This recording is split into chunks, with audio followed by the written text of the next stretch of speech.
پرویز الہی کو حکومت دلائی تھی، لیکن اس کے بارے میں بھی جو رائے ہے دونوں طرف کی وہ یہ ہے کہ اس وقت کی اسٹیبلشمنٹ یہ چاہتی تھی کہ پنجاب جو ہے وہ پی ٹی اے کے پاس رہے، چودھری پرویز الہی کے پاس رہے، کیونکہ چودھری پرویز الہی ان کا بندہ ہے، اور جب ان کا اپنا آدمی رہے گا پرویز الہی پنجاب کا وزیر اعلیٰ تو ان کی اپنی مرضی سے کئی چیزیں ہو سکیں گی۔ لیکن اس کا الٹ نتیجہ نکلا، چودھری پرویز الہی ان سے بٹرے کر گیا، اور پرویز الہی کو بنانے کا مقصد یہ تھا کہ پرویز الہی کبھی اسمبلی نہیں توڑے گا، اور یہ جو جمہوری سیٹ اپ ہے جیسا بھی ہے یہ 5 سال پورے کرے گا۔ لیکن وہ عمران خان صاحب اس بات کو سمجھ چکے تھے، انہوں نے پرویز الہی کو مجبور کر کے وہ اسمبلی توڑوا دی۔ تو اب پرویز الہی صاحب وہ اسمبلی توڑنے کے جرم میں ان کے ساتھ وہ ہو رہی ہے کہ جو کسی بستہ بے کے بدماش سے ہوتی ہے۔ ویسے تو ان کے بارے میں خود عمران خان صاحب کہتے تھے یہ پنجاب کا سب سے بڑا ڈاکو ہے، تو شاید لگتا یوں ہے کہ ان کی بات پر یقین کر لیا گیا ہے، یعنی کسی کی بات پر یقین نہیں آیا، عمران کی بات پر یقین کر کے چودھری پرویز الہی کے ساتھ جو سلوک کیا جا رہا ہے، جو ٹریٹمنٹ ہے وہ بستہ بے کے یا بستہ الف کے بدماش کی ہے۔ تو بستہ الف کا بدماش ہو، بستہ بے کا بدماش ہو، وہ اسی طرح گھسیٹا جاتا ہے، اسی طرح تھانے میں طلب کر کے بار بار اس کو ہر کیس میں بلا کر اس کے ساتھ انٹیروگیشن کی جاتی ہے۔ چودھری پرویز الہی کے ساتھ یہی ہو رہا ہے۔ اب کل ان کی ضمانت ہوئی ہے، آج وہ پھر گرفتار ہو گیا ہے، تو یہ 12ویں بار گرفتار ہوئے ہیں، اور اس مرتبہ انہیں جس مقدمے میں گرفتار کیا گیا ہے وہ بڑا دلچسپ مقدمہ ہے، اور اس کی تفصیلات میں آپ کو بتا چکا ہوں کہ چودھری پرویز الہی نے اپنے دور وزارت اعلیٰ میں کس طرح جو لاہور کا ماسٹر پلان تھا اس کے اندر اپنی زمینیں شامل کرائیں اور کوئی 10 ارب روپے کا فائدہ حاصل کیا۔ تو اینٹی کرپشن کے جو ذرائع ہیں وہ یہ کہتے ہیں کہ ماسٹر پلان میں رد و بدل کے لیے کنسلٹنٹ فرم کی جعلی موریں اور مونوگرام استعمال کیا، کنسلٹنٹ کے ترتیب دیے گئے ماسٹر پلان میں جعلی کاغذات لگائے، زرعی زمین کو کمرشل اور رہائشی میں تبدیل کر کے اربوں روپے کا فائدہ اٹھانے کی کوشش کی، تو اپنے عہدے اور دفتر کا ناجائز استعمال کیا، اور یہ مقدمہ اینٹی کرپشن لاہور نے درج کیا ہوا ہے۔ چودھری پرویز الہی نے قصور کے آس پاس بہت سی زمینیں خریدی تھیں، اور وہ سستے داموں خرید کے انہوں نے ان کو ماسٹر پلان میں شامل کیا تاکہ وہ ان کی قیمت جو ہے وہ زیادہ وصول کی جا سکے، تو کوئی 10 کروڑ روپے کی دیہڑی آپ سے لگائی گئی تھی، اور اس کے علاوہ اور بھی بڑے کیسز بھی باقی ہیں، لیکن فی الحال ایک ایک کر کے گرفتاری ہو رہی ہے۔ تو یہ معاملہ ہے ماسٹر پلان منصوبے میں جعل سازی کرنے کا اور اس سے اربوں روپے فائدہ حاصل کرنے کا، اس میں انہیں گرفتار کیا گیا ہے۔ کل انہیں کسی عدالت میں پیش کر دیا جائے گا اور پھر ان کا ریمانڈ جو ہے وہ مانگا جائے گا۔ چودھری پرویز الہی کیا واقعی ان مقدمات میں گرفتار ہو رہے ہیں یا انہوں نے واقعی ایسے جرم کیے؟ تو چلے چودھری پرویز الہی پہ بہت سارے الزامات پہلے بھی تھے، آج بھی تھے، لیکن آج ان کی ہر مقدمے میں گرفتاری، جیل سے باہر نکلنے کی اجازت نہ دینا، یہ ظاہر کرتا ہے کہ معافی نہیں کی۔ آپ دنیا کی کسی بھی بندے سے دھوکہ کر لیں، لیکن اسٹیبلشمنٹ سے دھوکہ نہیں کر سکتے۔ دنیا کی ہر اسٹیبلشمنٹ، دنیا کا ہر طاقتور ادارہ خود سے بٹرے کرنے والے کو معاف نہیں کیا کرتا، وہ چاہے پاکستان کی اسٹیبلشمنٹ ہو، چاہے وہ امریکہ کی ہو، چاہے وہ روس کی اسٹیبلشمنٹ ہو۔ تو سب کا طریقہ کار ایک ہے کہ جو ان کے ساتھ ہاتھ ملاتا ہے تو یا تو وہ ان کا ہو جائے، اور اگر ہاتھ ملانے کے بعد وہ ان سے ہاتھ چھڑانے کی کوشش کرے تو پھر ہاتھ نہیں رہتا۔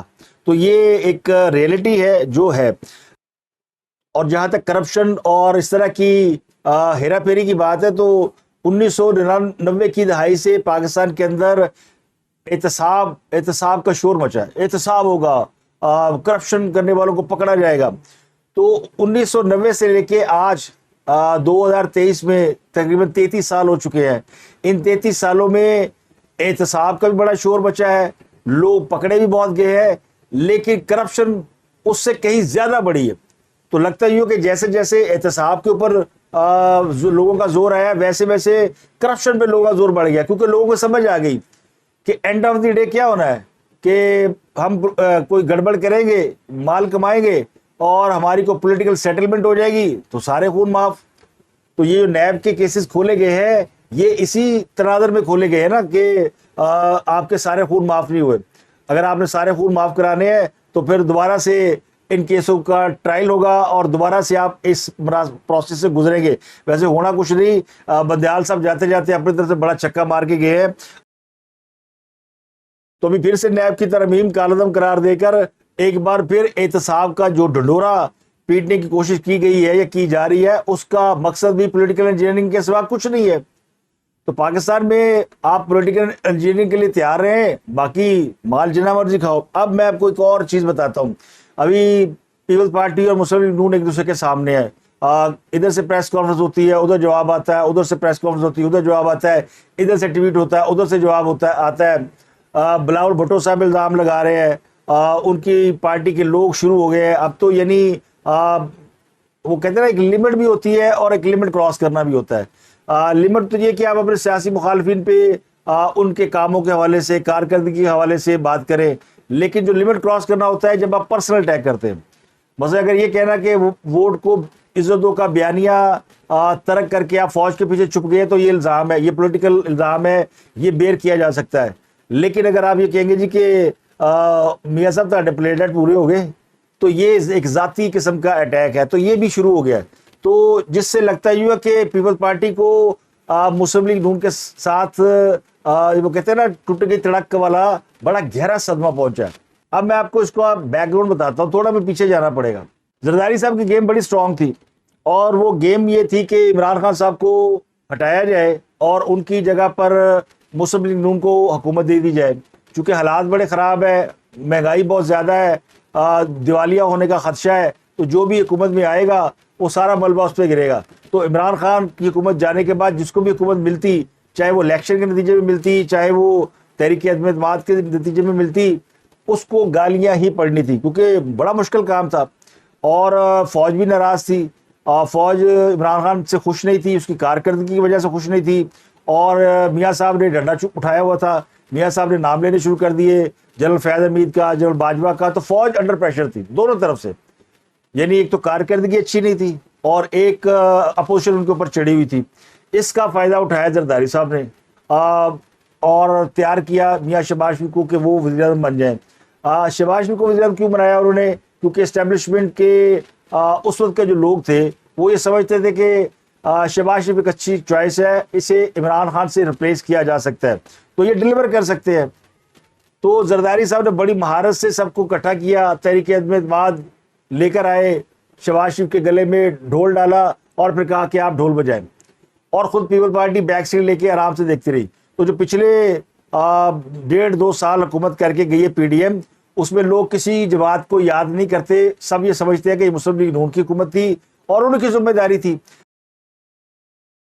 آج جو پیپل پارٹی الزام لگا رہی ہے وہ اسی حوالے سے لگا رہی ہے کہ یہ سب کیا جا رہا تو نون لیگ والوں کا ہے، اور لوگ بھی یہ کہتے ہیں یار میاں صاحب نے یہ کیا مسلم لیگ نون نے چول ماری کہ عمران کی جو حکومت ان پاپولر تھی اس کو گرایا اور وہ سارا مربع اپنے اوپر ڈالا، اور آج سب لوگ جو ہے وہ انہیں برا بھلا کہہ رہے ہیں۔ جیسے آج پیٹرول بڑھ رہا ہے یا کوئی اور چیز بڑھتی ہے تو لوگ یہ کہتے ہیں پچھلی حکومت کا قصور ہے، لوگ یہ نہیں کہتے اس سے پچھلی حکومت کا قصور ہے۔ ہاں، جو ووٹرز ووٹر ہیں وہ تو یہی کہیں گے کہ میری جماعت کا نہیں ہے، کسی اور جماعت کا قصور ہے، تو یہ اس طرح کی لڑائی چل رہی ہے۔ تو یہ سارا ملبہ اب بھی پڑ رہا ہے مسلم لیگ نون کے اوپر، لیکن اس دوران میاں نواز شریف نے جو ان کی گیم پلٹی، وہ کیسے پلٹی؟ اب مسلم لیگ نون مصیبت میں تھی، ملک کو دیوالیہ پن سے نکال رہی تھی، اسحاق ڈار صاحب کو بھی لایا گیا اور بھی بہت کچھ کیا گیا، اور باقی کے لوگ وزارتیں جو ہے کر رہے تھے۔ تو نواز شریف نے یہ گیم یوں پلٹی کہ نواز شریف نے باجوہ صاحب کو ایکسٹینشن دینے سے انکار کر دیا، یہاں سے گیم پلٹ گئی، کیونکہ جو نئی اسٹیبلشمنٹ آئی ان کا وہ فریکوینسی یا وہ ویو لینتھ نہیں تھی پیپل پارٹی کے ساتھ جو باجوہ صاحب کی یا جنرل فیاض حمید کی بن چکی تھی۔ تو یہ اصل میں پرابلم شروع ہوا زرداری صاحب کے ساتھ اس وقت کہ نئے آرمی چیف کے ساتھ ان کی وہ انڈرسٹینڈنگ یا ان کا وہ میل جول نہیں رہا، اور یہاں سے زرداری صاحب کی گیم پلٹ گئی۔ تو یہ گیم پلٹائی کس نے؟ نواز شریف نے، کہ اپنی مرضی دا آرمی چیف لے آندا اور پنجاب سے مسلم لیگ نون کو نکالنے کی جو خواہش تھی پیپل پارٹی کی وہ ادھوری رہ گئی، اور مسلم لیگ نون نے پیپل پارٹی کو اس پورے کھیل سے نکال دیا۔ باجوہ صاحب جو تھے وہ بلاول صاحب کو بہت پسند کرتے تھے، اور پیپل پارٹی کا یہ خیال تھا کہ باجوہ صاحب اگر رہیں گے تو بلاول تو وزیر اعظم بنے گا۔ یہ بات نواز شریف کو بھی معلوم تھی کہ باجوہ صاحب کا خیال یہ ہے کہ بلاول کو ایک چانس ملنا چاہیے۔ تو سیاستدان جو ہے وہ بڑے ٹھنڈے دماغ سے چلنے چلتا ہے. تو یہ انہوں نے بھی بڑے آرام سے بلاول کا اور زرداری صاحب کا پتہ کاٹنے کے لیے اپنی گیم پلان کی, میرٹ پہ آرمی چیف لگا دیا ہے, یعنی نہ تاڑا نہ ساڈا. تو وہ جو اسٹیبلشمنٹ کے ساتھ ایک بڑا ایک انڈرسٹینڈنگ ڈیولپ ہو چکی تھی پیپل پارٹی کی, وہ باجوہ صاحب کے جانے سے ختم ہو گئی. اور اب جب یہ حکومت چلی گئی تو باقی کی کہانی بھی ختم ہو گئی. تو اب پیپل پارٹی کو ظاہر ہے جو پلان تھا وہ خراب ہو چکا ہے, اور اب ایسا کوئی پلان نہیں ہے کہ پیپل پارٹی اور نون لیگ مل کے کوئی اتحاد بنا لیں یا حکومت بنا لیں. تو وہ فرسٹریشن جو ہے وہ نظر آتی ہے بلاول بھٹو کے بھی بیانات میں اور ان کی پارٹی کے لوگوں کے بیانات میں بھی. اب اس کو یوں بھی لوگ کہتے ہیں جی چونکہ سیاست ایسی ہے کہ الیکشن آنے والے ہیں تو ان دونوں نے ہی مقابلہ کرنا ہے, تو اس لیے بھئی مقابلہ کرنا ہے تو لوگ یہ دیکھتے ہیں کہ آپ کا مورل سٹینڈرڈ کیا ہے. مثلا کل تک آپ ایک ہی تھالی میں کھائے اور اگلے دن ایک دوسرے کو ماں بہن کی گالیاں نکالے تو لوگ آپ دونوں کو اچھا نہیں سمجھیں گے, اور جو نکالے گا اس کو بالکل اچھا نہیں سمجھیں گے. تو یہ پاکستانی عوام ہے, ظاہر ہے ان کو سمجھ آتی ہے. تو زرداری صاحب کو اس معاملے میں تھوڑا تحمل سے کام لینا چاہیے تھا, شاید وہ لے بھی لیں اور وہ کوئی اور چال سوچ رہے ہوں. لیکن بلاول بھٹو چونکہ بھی بچہ ہے, بچے سے مراد یہ کہ وہ سیاست کے معاملے میں بہت قابل آدمی ہے, بہت سمجھتا ہے, لیکن ان چالوں کو وہ نہیں سمجھتا کہ یہ کیا گیم پلان ہوئی ہے اور کیسے اسے مکھن سے بال کی طرح نکال کر باہر پھینک دیا ہے. اور اب ابھی پنجاب کے اندر پیپل پارٹی فارغ ہے, تو اسی لیے پیپل پارٹی یہ الزام لگا رہی ہے کہ 2013 میں بھی ہمیں سازش کر کے پنجاب سے نکالا گیا تھا. تو مان لیتے ہیں ان کی بات. ویسے تو جو کارکردگی تھی 2008 سے 2013 تک پیپل پارٹی کی وہ سب کے سامنے ہے. اس کارکردگی کی بنیاد پر ان کو اگلی حکومت نہیں ملنی تھی, اور کارکردگی کی بنیاد پر الیکشن ہوتا تو عمران خان کو بھی اگلی حکومت نہیں ملنی تھی. اب جو الیکشن ہو رہا ہے اس کو بھی اگر آپ دیکھیں تو اس میں بھی کارکردگی کو اگر دیکھیں گے تو تینوں سیاسی جماعتیں آؤٹ ہو جائیں گی. لیکن چونکہ یہ الیکشن شاید کارکردگی کی سے زیادہ اس بنیاد پر ہوگا کہ تجربہ کس کا زیادہ ہے. اس میں آپ کو ایک خبر اور دیتا ہوں کہ مختلف حلقوں میں جو سوچ پائی جاتی ہے وہ یہ ہے کہ آئندہ جو بھی حکومت آئے وہ سنگل لارجسٹ پارٹی ہو, اس کو اتحادیوں کا سہارا نہ دیا جائے تاکہ وہ کھل کر کام کر سکے, اسے 2/3 اکثریت دی جائے تاکہ وہ اچھے سیاسی فیصلے کر سکے, ملک میں استحکام آ سکے. تو اب ایک اور نیا تجربہ کیا جائے گا کیونکہ ملک کو معاشی بحران سے نکالنا ہے اور کوئی ایک ایسا شخص چاہیے جو نکال سکے. تو ہائی ہوپس جو ہے وہ نواز شریف کے حوالے سے پیدا ہو چکی ہے یا کی جا رہی ہے. یہ ویسی ہائی ہوپس ہے جو عمران خان کو لاتے وقت پیدا کی جا رہی تھی, تبدیلی آئے گی اور پاکستان جو ہے وہ پتہ نہیں دنیا میں کیا کر دے گا. تو اب نواز شریف کا تو ایک ٹریک ریکارڈ ہے, تو ان کے حوالے سے ہائی ہوپس پیدا کی جا سکتی ہے. مثلا انہوں نے اپنے دور حکومت میں جو ان کا آخری تھا 2013 کے بعد, اس میں انہوں نے 3 سال کے بعد IMF سے جان چھڑا لی تھی. ہم نے IMF کو خیر بات کہہ دیا تھا, سارا قرضہ ادا کر دیا تھا, لوڈ شیڈنگ ختم ہو گئی تھی. لیکن یہ سارا جو ہم نے کیا تھا یہ دوستوں کی مدد سے کیا تھا.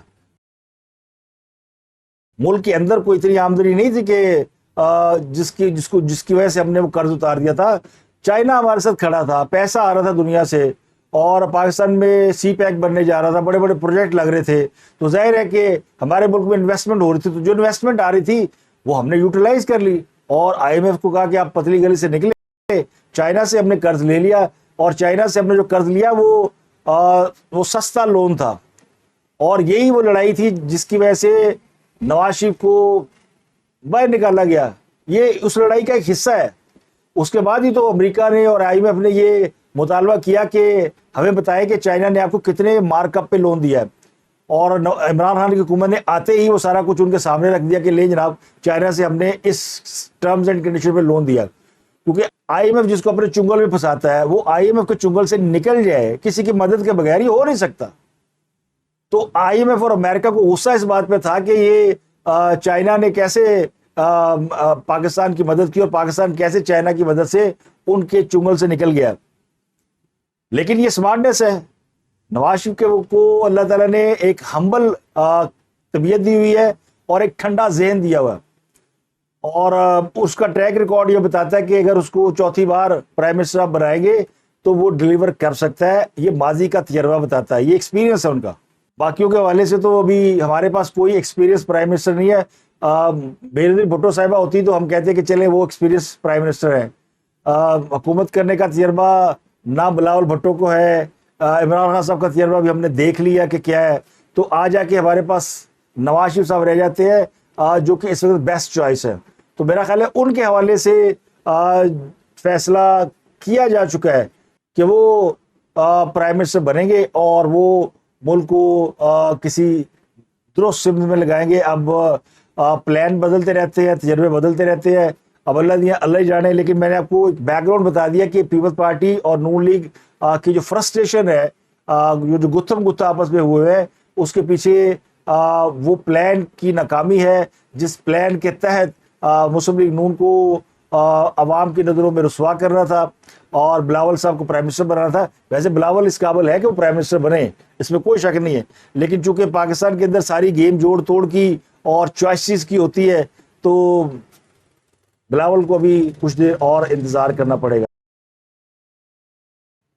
تو اب پیٹرول 26 روپے پر لیٹر بڑھا دیا گیا اور پاکستان کے اب پیٹرول 26 روپے لیٹر بڑھا دیا گیا. پاکستانی عوام کی چیخیں نکل گئی. 331 روپے کا پیٹرول, 331 روپے لیٹر کا پیٹرول. ڈالر جو ہے وہ 297-98 روپے کا ہو گیا انٹر بینک میں, اور اوپر مارکیٹ میں بھی وہ اتنے کا مل رہا ہے کہ 297-98 کا. لیکن پیٹرول 331 روپے. تو لوگ جائے تو جائے کہاں, کیونکہ پیٹرول وہ اینٹی ہے جیسے اس نے بڑھنا ہے. پاکستان میں ہر چیز نے بڑھ جانا, چاہے اس کا تعلق پیٹرول سے ہے یا نہیں ہے. ایک گدھا گاڑی والا بھی جو سامان کی کیریج کے لیے 500 روپے لیتا ہے, وہ بھی 100 روپے بڑھا کے کہتا ہے جی وہ پیٹرول مہنگا ہو گیا. نہ اس کے گدھے نے پیٹرول پینا ہے نہ اس نے پینا ہے, لیکن وہ کہتا ہے مجھے جو چیزیں ملنی ہے, جو میری زندگی ہے, میرا جو لائف سٹائل ہے, میری جو کھانے پینے کے اخراجات ہیں ان میں اضافہ ہو گیا ہے, تو میں کیوں نہ اپنے اخراجات میں اضافہ کروں. تو پاکستان کے اندر پیٹرول کی قیمت بڑھنے کے ساتھ ساتھ جو مہنگائی کا طوفان آتا ہے نا, وہ اصل میں لوگوں کے لیے زیادہ پرابلم ہے. اور بعض لوگ یہ کہہ رہے جی کہ دیکھیں پیٹرول کی قیمت کتنی بڑھ چکی ہے, اور پہلے لوگ پیٹرول کی قیمت بڑھنے پہ آسمان سر پہ اٹھا لیتے تھے, اب نہیں اٹھاتے. اب ان کے منہ میں گھنگریاں پڑ گئی ہیں, اب ان کو وہ مل رہے ہیں, لفافے مل رہے ہیں.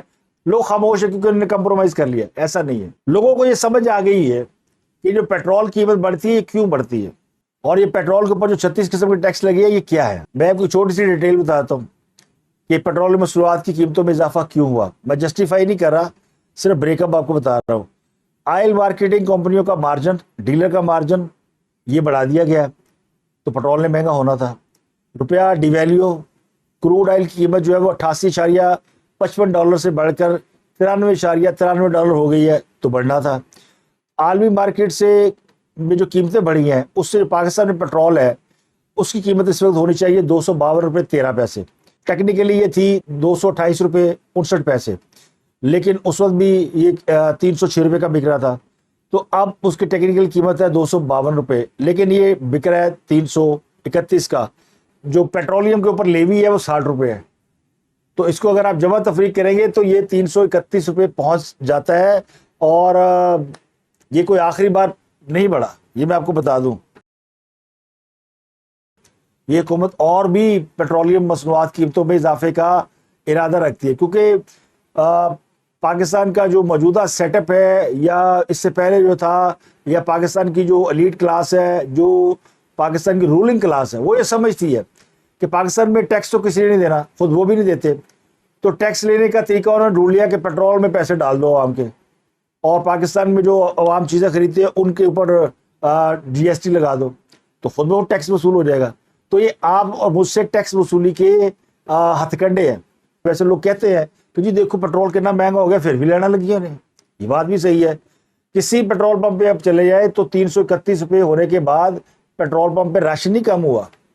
ہاں, جو 5 لیٹر ڈلواتا تھا وہ 4 ڈلوا رہا ہوگا, جو 4 ڈلوا رہا تھا وہ 3 ڈلوا رہا ہوگا. لیکن لوگ پاکستان کے اندر خود نظام کے تحت قیمتیں خود بھی بڑھا لیتے ہیں. میں نے آپ کو گدھا گاڑی والے کی مثال دی ہے نا, وہ بڑھا لیتا اپنے پیسے. صبح ہمارا دودھ والا آیا ہوا تھا, اس نے کہہ دیا 100 روپیہ جی آئندہ سے زیادہ آپ سے لیا جائے گا. کیونکہ پیٹرول مہنگا ہو گیا. وہ خاکروب آتا ہے جو کہ پورے محلے کا کچرا اٹھا کے لے کے جاتا ہے, وہ ڈرم اٹھا کے لے کے جاتا ہے, اس نے بھی کہہ دے جی مہنگائی بڑی ہوگی جی, اگلے مہینے سے میں بھی 200 روپے اضافہ کر رہا ہوں. تو وہ از خود نظام کے تحت, ان کو آپ انکار نہیں کر سکتے. وہ کل کو آپ کچرا نہیں اٹھا کے لے کے جائے گا تو آپ کیا کریں گے, اس سے لڑیں گے نہیں. اور اس کا مطالبہ جائز ہے. آپ کو بھی پتا ہے کہ پیٹرول کی قیمت میں اضافہ ہو گیا ہے, مہنگائی ہو گئی ہے, تو آپ بھی انکار نہیں کرتے. تو یہ پاکستان کے اندر جو از خود نظام ہے نا قیمتوں میں اضافے کا, اس کی وجہ سے لوگ جو ہے وہ رجسٹ نہیں کرتے. وہ کہتے ہیں ٹھیک ہے 10 روپے مہنگی ہوئی چیز, چلے ہم 5 روپے کسی اور سے زیادہ لے لیں گے. کیلا 100 روپے درجن بیچ رہا ہے, 200 بیچ دیں گے.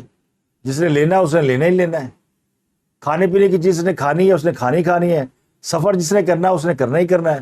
پیٹرول جس نے ڈلوانا ہے اس نے ڈلوانا ہی ڈلوانا ہے. دودھ جس نے خریدنا ہے اس نے خریدنا ہے. صبح دہی ڈبل روٹی انڈے جس نے خریدنا ہے اس نے خرید رہے ہیں. پیٹ نہیں لوڈ شیڈنگ برداشت کرتا. اس لیے وہ بعض لوگ یہ کہہ رہے ہیں کہ جناب یہ ملک اب رہنے کے قابل نہیں رہا. اور سوشل میڈیا پہ اس کے حوالے سے کافی بات ہو رہی ہے کہ اگر جس ملک کے اندر آپ کا سروائیول مشکل ہو جائے تو پھر اٹس بیٹر ٹو موو. اور یہ بڑی خطرناک بات ہے. اب تک کے لیے اتنا ہی. آپ سے ملاقات ہوتے اگلے ولاگ میں. اپنے گردوں کے لوگ بہت خیال.